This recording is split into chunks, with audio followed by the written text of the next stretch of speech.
नमस्कार, स्वदेश लाइव पर आप सभी का स्वागत है। मैं रत्नेश पांडे। निशांत कुमार, नीतीश कुमार के बेटे और उनके लॉन्चिंग की तैयारी बिहार में, उनके यात्रा की तैयारी बिहार में, और इसके लिए नीतीश कुमार ने भी तैयारी शुरू कर दी है। निशांत कुमार अब राजनीति में धीरे धीरे परिपक्व हो रहे हैं। निशांत को पता है कि कब क्या बयान देना है, कब कैसे मीडिया का ध्यान अपने तरफ आकृष्ट कर लेना है। बेहद सुलझा हुआ जवाब, बेहद शालीनता से जवाब, हर किसी से सहजता से मिलना, मीडिया के सवालों से घबराना नहीं, सहजता से जवाब देना, सरलता से कैसे उन सवालों से, कंट्रोवर्शियल सवालों से बचकर निकल जाना, ये निशांत धीरे धीरे इसमें माहिरता हासिल कर रहे हैं। क्योंकि उनके ट्विटर ही, मतलब उनके, माफ कीजिएगा, ट्विटर ही कुछ इस तरीके से हैं कि उनको गाइड कर रहे हैं और सही गाइडलाइंस में वो जा रहे हैं। मैंने आपको कई बार कई खबरों में बताया है कि निशांत कुमार को जो राजनीति का ट्यूशन दे रहे हैं वो नीतीश के बेहद धुरंधर नेताओं में से एक है। एक तो अधिकारी हैं और दूसरे नीतीश के करीबी, नीतीश के रिश्तेदार कहे जाते हैं।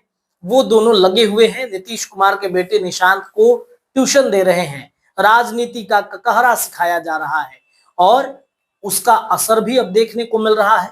निशांत कुमार जैसे अपने पिता के कामों को मीडिया के सामने प्रेजेंट कर रहे हैं, वो प्रचार प्रसार कर रहे हैं, इशारों इशारों में ये बात कह रहे हैं कि 2005 के पहले बिहार की स्थिति क्या थी और 2005 के बाद हमारे पिता ने बिहार को कैसे संभाला है, ये आप सबके सामने है। नीतीश कुमार के बेटे निशांत मीडिया के सवालों का जवाब देते हैं और कहते हैं कि हमारे पिता ने जो काम किया है बिहार में, शायद ही कोई मुख्यमंत्री करे। उन्होंने कहा कि आईआईटी कॉलेज दे दिया, इंजीनियरिंग कॉलेज, इंजीनियरिंग की पढ़ाई आसान कर दी, कई छात्रावास दिए, सड़कों का कनेक्शन बिहार में बढ़ा दिया, बिहार में तेजी से विकास किया। बिहार के जो विकास की गति है उसमें हमारे पिताजी की भूमिका सबसे ज्यादा है। यानी कि वो पूरे तरीके से आंकड़ों से खेल रहे हैं। 2005 के पहले का आंकड़ा और 2005 के बाद जब उनके पिता बिहार के मुख्यमंत्री बने तब का आंकड़ा वो धीरे धीरे रख रहे हैं। निशांत कुमार कई शादी समारोह में पहुंच जाते हैं बिना किसी लाव लश्कर के, और जब मीडिया उनको पकड़ती है इंटरव्यू के लिए तो पिता के बड़ाई में, पिता के प्रशंसा में, पिता को प्रमोट करने में वो पीछे नहीं हटते हैं। एक समय था जब पिता के बारे में, उनके बीमारी के बारे में सवाल खड़े हो रहे थे तो घबराए नहीं, चिल्लाए नहीं किसी पर, किसी का विरोध उन्होंने नहीं जताया। सिर्फ और सिर्फ इतना कहा कि नहीं, हमारे पिताजी बिल्कुल स्वस्थ हैं, बिहार में अभी वो और काम कर सकते हैं।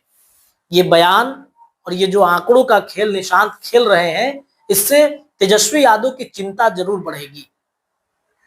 बिहार में लौकुश समीकरण, कुशवाहा, कोयरी, ये तमाम जो जातियां हैं वो नीतीश कुमार के साथ हमेशा से रही हैं। भले ही तेजस्वी यादव एक्सपेरिमेंट करे 2024 लोकसभा चुनाव में, लेकिन नीतीश कुमार अगर एक्सपेरिमेंट करें तो उनका एक्सपेरिमेंट फेल नहीं होता है। निशांत को क्या जिम्मेदारी मिलेगी ये हम नहीं जानते। निशांत मुख्यमंत्री बनेंगे कि नहीं बनेंगे ये जदयू का या फिर नीतीश कुमार का फैसला है कि निशांत कुमार को जिम्मेदारी देंगे नहीं देंगे, पार्टी का कमान संभालेंगे। लेकिन निशांत कुमार बिहार की यात्रा पर जा रहे हैं, आरजेडी के गढ़ में पहुंचकर नीतीश कुमार की प्रशंसा करेंगे। बिहार में जो नीतीश कुमार ने काम किया है उसका आंकड़ा सार्वजनिक करेंगे। ये टास्क नीतीश के करीबियों में से एक, कई दिग्गज निशांत को दे रहे हैं और निशांत उस टास्क को पूरा करने के लिए बिहार की यात्रा पर निकल रहे हैं। निशांत कुमार एनडीए का, खासतौर पे जेडीयू का, अपने पिता की पार्टी का स्टार प्रचारक भी बन सकते हैं। ऐसी भी सूचना है, ऐसी भी चर्चा है कि निशांत कुमार को स्टार प्रचारक बनाया जाएगा और निशांत इसके लिए तैयार है। निशांत कुमार ने कह दिया है कि अपने पिता के प्रचार प्रसार, देखिए दुख होता है किसी भी बेटे को जब अपने पिता के बारे में, जब उनके पिता बहुत कुछ करे, उनके ही घर के लोग या फिर उनके पड़ोसी, उनके रिश्तेदार ये कहें कि भाई तुम्हारे पिता ने तो कुछ नहीं किया, तुम्हारे पिता ने कहीं विकास का काम नहीं किया, तो फिर एक बेटे का कर्तव्य होता है कि अपने पिता के विरासत को आगे बढ़ाए, पिता के बारे में जो कुछ भी चल रही है उसका खंडन करें और निशांत उस धर्म को अपना रहे हैं। और राजनीति में तो यह आम बात है। परिवारवाद की बात कहे तो परिवारवाद के इतर भी नीतीश कुमार ने अपने बेटे को राजनीति से लगभग 20-25 सालों से अलग रखा और जब जरूरत पड़ी है तब नीतीश कुमार ने अपने बेटे को आगे करना शुरू कर दिया है। और इसमें परिवारवाद नहीं आएगा। परिवारवाद तब होता है जब आप लंबे समय से राजनीति कर रहे हो और एक समय के बाद ऐसा आए कि आप स्वस्थ हैं, आप सब कुछ ठीक है, आप चला रहे हैं और हर पद अपने परिवार के लोगों को दे रहे हैं, हर जिम्मेदारी अपने पार्टी का अपने परिवार के लोगों को दे रहे हैं, तब ये परिवारवाद का उदाहरण हो सकता है। लेकिन निशांत कुमार को क्या मिला? निशांत पॉलिटिकली दूर रहे 20-25 साल से।